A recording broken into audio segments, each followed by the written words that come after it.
श्रोता प्रेमियों, मैं राम सागर शास्त्री आप लोगों के समक्ष रखने जा रहा हूं एक प्रसंग, संपूर्ण रामायण। देखिए, श्री राम के चरित्र का वर्णन रामायण में पाया जाता है। रामायणों की संख्या अनंत है और भगवान राम का चरित्र भी अनंत है। एक ही श्लोक में कहा गया है, चरितम रघुनाथस्य शतकोटि प्रविस्तरम एकैकमक्षरम पुंसाम महापातक नाशनम। भगवान का चरित्र शतकोटि विस्तार में है, जिसमें एक एक अक्षर मनुष्यों के महापातक का विनाश करने वाला है। एक कवि ने लिखा है कि श्री राम का पावन चरित मन कामना दातार है, निसार इस संसार में सचमुच यही तो सार है। इसका कथन इसका श्रवण करता महा उपकार है, भव सिंधु तरने के लिए इसका मनन पतवार है। श्री राम के चरित्र से मनुष्यों की सारी मनोकामनाएं पूर्ण होती हैं। सारा संसार असार है, भगवान राम का चरित्र ही सार है। श्री राम के चरित्र का पठन, श्रवण और मनन ही मनुष्य को भवसागर से पार कर सकता है। श्री राम के चरित्र की कथाएं भिन्न भिन्न प्रकार से गाई जाती हैं। एक ही श्लोक में संपूर्ण रामायण का वर्णन इस प्रकार किया गया है। आदौ राम तपो बनादि गमनम हत्वा मृगम कांचनम वैदेही हरणम जटायु मरणम सुग्रीव संभाषणम बाली निग्रहणम समुद्र तरणम लंकापुरी दाहनम पश्चात् रावण कुंभकर्ण हननम एतद्धि रामायणम। प्रारंभ में राम का वन में जाकर कंचन मृग को मारने के लिए जाना, सीता जी का हरण, जटायु का मरण, सुग्रीव से मित्रता करके बाली का वध करना, समुद्र पर सेतु का निर्माण करना, हनुमान द्वारा लंका का दहन, तत्पश्चात रावण कुंभकर्ण आदि निशाचरों का विनाश करके राम का अयोध्या में वापस लौटना। देखिए, संपूर्ण रामायण में 7 कांड हैं। कांड का मतलब घटना होता है। ये प्रथम कांड यहुबाल रसीला और जन्म विवाह राम की लीला। पहले कांड का नाम बाल कांड है।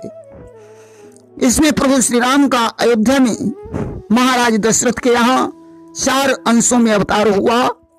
वशिष्ठ जी ने उनका नाम राम, लक्ष्मण, भरत और शत्रुघ्न रख दिया। बाल चरित्र करते हुए जब कुछ बड़े हुए तो महर्षि विश्वामित्र जी यज्ञ रक्षा के लिए राम और लक्ष्मण को मांग ले गए। वहां से विश्वामित्र धनुष यज्ञ में राम और लक्ष्मण को ले गए, जहां धनुष का खंडन करके राम ने सीता जी से विवाह किया। अयोध्या से बारात आई, चारों भाइयों का विवाह हो गया और 4 बहुओं के सहित महाराज दशरथ अयोध्या में वापस लौटे। द्वितीय अयोध्या कांड प्रकाशा और पितु आज्ञा रघुवर बनवासा। दूसरे कांड का नाम अयोध्या कांड है, जिसमें कैकेयी माता के द्वारा राम का 14 वर्ष का वनवास हो जाता है।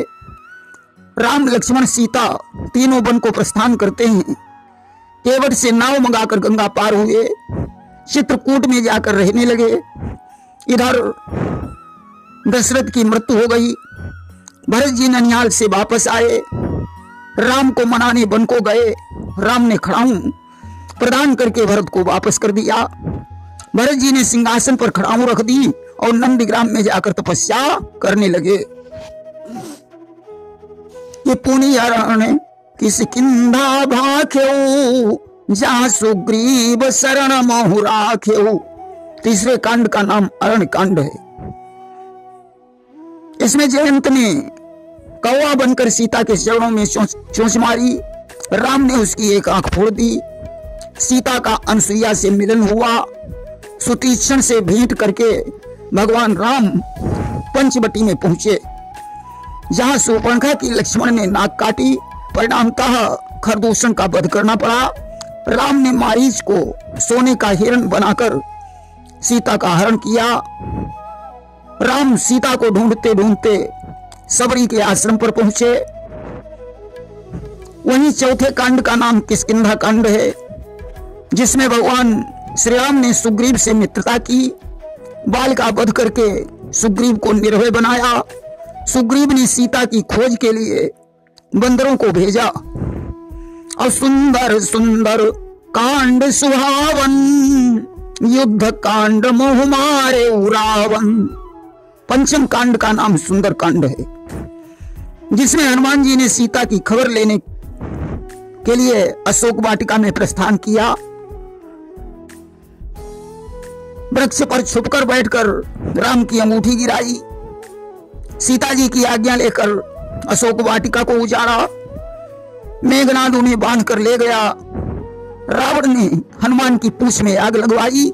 हनुमान ने सारी लंका जला दी और सीता जी से चूड़ामणि लेकर वापस लौट आए। छठे कांड का नाम लंका कांड है। इसमें भगवान राम ने नलनील की सहायता से समुद्र पर पुल बनवाया। सेना सहित लंका पहुंचे।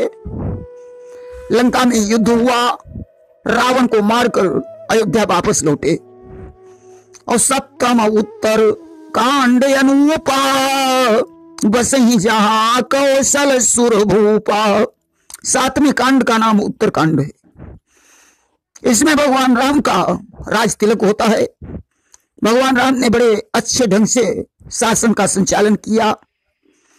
राम के राज्य में समस्त प्रजा प्रसन्न थी। अष्टम लव कुश कांड बखाना, अश्वमेध कीन्ही भगवाना। आठवें कांड का नाम लव कुश कांड है। इसमें प्रभु श्री राम ने सीता को वनवास दे दिया, जहां वाल्मीकि के आश्रम पर लव कुश का जन्म हुआ। राम ने अश्वमेध यज्ञ किया। लव कुश ने दिग्विजयी घोड़े को पकड़ लिया। घमासान युद्ध हुआ। राम की सारी सेना परास्त हो गई। राम और लव कुश से युद्ध होने वाला था, परंतु वाल्मीकि जी ने सावधान करके राम का परिचय बताया। राम का सीता से मिलन हुआ। अयोध्या लौटे। सीता ने भूगर्भ में वास ले लिया। राम ने समस्त राज्य का पुत्रों में बंटवारा कर दिया और भ्राताओं सहित परम धाम को चले गए। प्रेम से बोलिए सियावर रामचंद्र की जय।